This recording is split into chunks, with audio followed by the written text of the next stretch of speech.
Okay, guys, so I've been wanting to talk about this for a long time. The Onion Mountain cast with supposed dermal ridges or friction ridges. All right, so our story begins in 1967 in the dense forests of Northern California, specifically in the Onion Mountain area. It was here that a set of unusual footprints were discovered. These prints were not just any footprints, they appeared to have dermal ridges, fine detail similar to the friction ridges found in human fingerprints. This discovery was remarkable enough to warrant making a plaster cast of the prints, which soon became the famous Onion Mountain Bigfoot casts.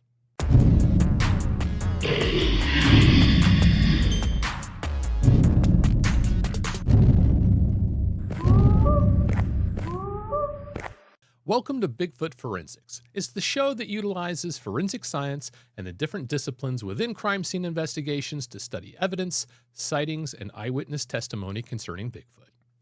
In case you don't know, friction ridge skin is the special skin on the inside surfaces of our hands and our feet, including our fingers, palms, and soles. This skin has unique patterns of ridges and valleys, which we commonly see as fingerprints. These ridges help us grip objects by creating friction, making it easier to hold on to things without slipping. When these casts were first analyzed, the assumed presence of dermal ridges suggested a biological origin, leading some researchers to believe that they were looking at evidence of an unknown primate species. This analysis was publicized and added to the growing lore surrounding Bigfoot.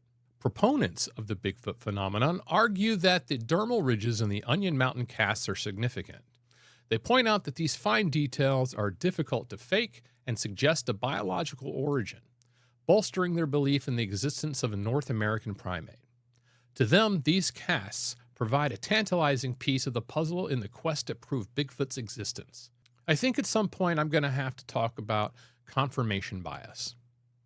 Also, it's extremely easy to put your dermal ridges on the casts. On the other side of the debate, skeptics raise several points of contention.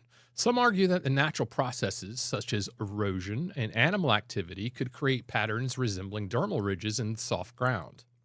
Others suggest that prints could have been fabricated by humans. And I'm going to add accidentally. The field of Bigfoot research has a history of hoaxes, which makes it difficult to trust any single piece of evidence. Matt Crowley suggests that the dermal ridges were merely artifacts from casting, now called desiccation ridges.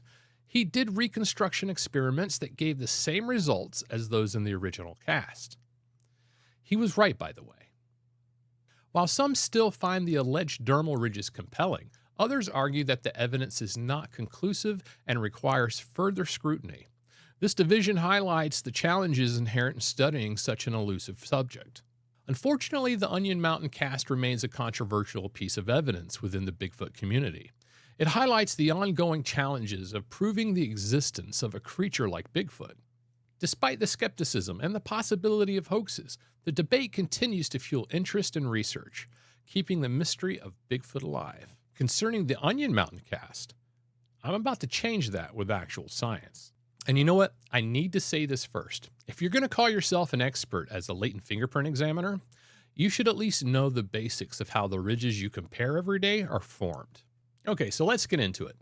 Genotype. A person's genotype is their unique sequence of DNA. More specifically, this term is used to refer to the two forms a person has inherited from their mother and father for a particular gene. What does that have to do with anything? Keep watching. Okay, phenotype. That's the observable expression of the genotype, a person's presentation, such as brown hair, or some hair in this case, blue eyes, etc. Summed up, a genotype is a set of chromosomes we inherit from our parents. A phenotype is a particular trait a person displays. But luckily, the genes your parents passed on didn't just determine your hair and your eye color. They also determined that you're going to have 2 eyes, 2 arms, 2 legs, a pair of lungs, and some other things. Normally, everyone's born with lungs, 2 legs, etc. All these things couldn't happen unless the species was developmentally stable. Look, they all have heads, arms, etc. Well, I'm sure most of them do. Developmental stability reflects the ability of organisms to buffer their developmental trajectories against disturbance. Of course, they're outliers. In other words, despite any disturbances, outside influences such as your mother's diet, the environmental factors within the womb, you were developmentally stable and grew your arms, legs, lungs, and all your other main parts just like the rest of the population. Being developmentally stable doesn't just refer to the body parts I mentioned above. It goes much smaller than that. It means you were gonna grow hair, gonna grow a nose, gonna grow friction skin on your hands and your feet. We all start out growing the same way and are gonna grow the same things. Mainly. The only difference is in the details. Hair color, eye color, skin color, types of fingerprint patterns, etc. Now I want to emphasize this part. What stays the same is how we grow those arms, legs, hands, and feet, not just what we do. We all grow them the same way. The thing that makes our fingerprints different and unique is called developmental noise. But I'm not going into that today.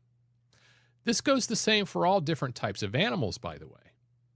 Remember, this whole thing started about dermal ridges that were supposedly running vertically on the outside of the Onion Mountain cast.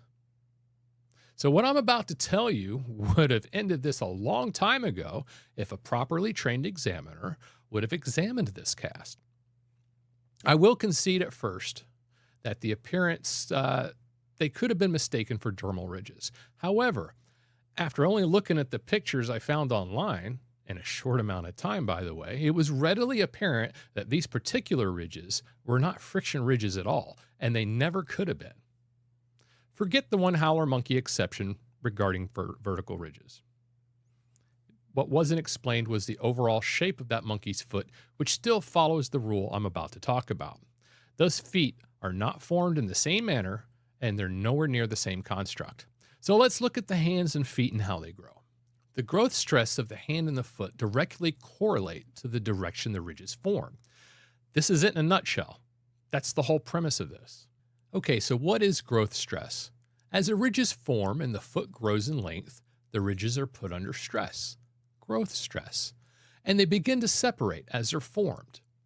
As they spread out, as they grow, new ridges then grow to fill in those gaps.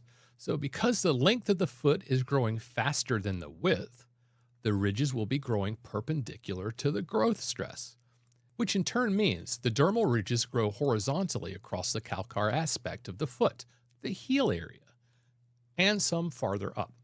A simple illustrative and fun way to remember how they're formed is by looking at the zebra.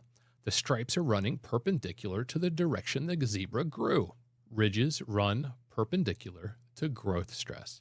Hands and feet do not grow proportional in size. Hands and feet increase in length faster than they increase in width.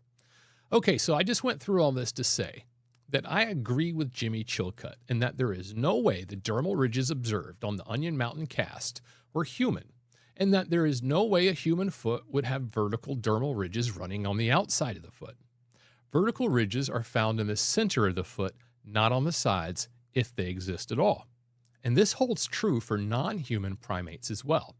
Okay, so according to what I've shown you, that would mean that the Onion Mountain cast, the foot that made that cast, would have started out at that length and then grew wide. That didn't happen. So let's look at some non-human primate pictures of feet and see how they developed. Keep in mind, and it's really neat, you can actually see the way that the feet grew just by looking at the direction of the dermal ridges. And I think now I also need to address a statement that someone once made about dermal ridges. This person also argued that dermal ridges have round peaks, while desiccation ridges are flat on the top. Now, Crowley has also found that, in fact, desiccation ridges are often rounded, and that they only flatten where the substrate is pushed down the hardest. Well, it goes both ways on dermal ridges, too. You're going to find rounded, flat, and somewhere in between. Here are some pictures to show you. Okay, so in a short period of time, and I mean very short, and it goes into a whole lot more detail, I got to tell you why they weren't dermal ridges. But Matt Crowley, he gets to tell you what they were. He did a good job. He went for the reproducibility of the evidence, and he achieved it. Crime Scene Reconstruction 101, Science 101, Reproducibility.